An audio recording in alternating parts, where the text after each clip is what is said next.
Vice President Constantino Chiwenga Sunday escaped assassination after missing an Air Force of Zimbabwe helicopter that crashed in Masvingo. Achipere mushe.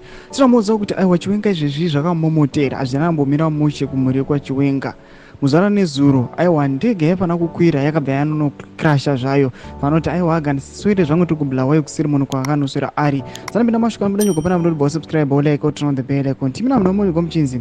The helicopter was initially reserved for the VP and his security team and was set to transport them to and from Munumutapa Day event. Chiwenga skipped the gathering and was reportedly attending a family function in Bulawayo instead. The crash, which occurred under unclear circumstances, took place following President Mnangagwa's birthday celebrations at the Great Zimbabwe Monuments. Details on the passengers aboard remained unknown.